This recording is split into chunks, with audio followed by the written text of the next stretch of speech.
قال عبد الله بن مسعود رضی اللہ تعالیٰ عنہ، حضرت عبداللہ بن مسعود رضی اللہ تعالیٰ عنہ روایت کرتے ہیں، موقوف روایت ہے، کیا کہتے ہیں؟ ان اللہ عز وجل نظر فی قلوب العباد وجد قلب محمد صلی اللہ علیہ وسلم خیر قلوب العباد واصطفاه لنفسه وابتعثه برسالته۔ اللہ اکبر کبیرہ۔ اللہ تعالیٰ کیا کرتے ہیں؟ دنیا کے اندر نظر رحمت سے دیکھنا شروع فرما دیتے ہیں۔ اللہ کی جو بھی نظر ہوتی ہے وہ رحمت والی ہوتی ہے، یہ کوئی خاص رحمت والی نظروں سے دیکھ رہا ہے۔ بس یہ ہمارا یقین ہے، جو بھی دیکھ رہا ہے اللہ تعالیٰ دیکھ رہا ہے۔ اور صحابی رسول فرماتے ہیں بس کیا ہوا؟ ہوا یہ کہ اللہ نے رحمت کی نظروں سے دیکھا، سارے بندوں کے دلوں کو دیکھا، سارے بندوں کے دلوں میں سے سب سے زیادہ پاکیزہ دل پایا تو محمد مصطفیٰ کا پا لیا ہے۔ سبحان اللہ۔ پھر کیا کیا؟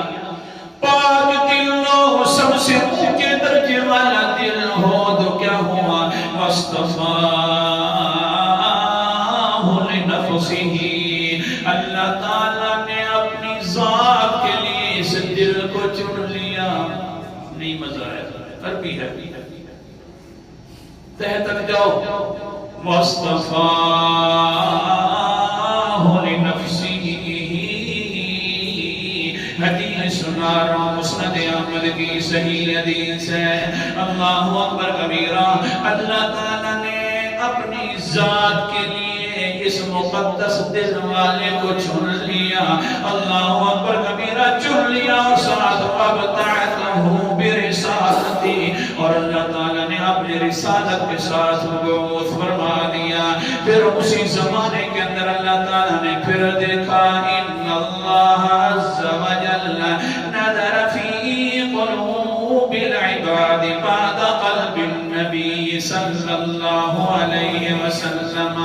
پھر اللہ تعالیٰ نے پھر دوسری مرتبہ دیکھا اس زمانے میں، تو دیکھا کہ باقی لوگوں کے دلوں کو دیکھا، نبیوں کے دلوں کے بعد اور نبی کے دل کے بعد، تو کیا باتیں لگ رہا؟ وجد قلوب اصحاب النبی، اللہ وجد قلوب اصحاب النبی خیر قلوب العباد من بعد قلبی۔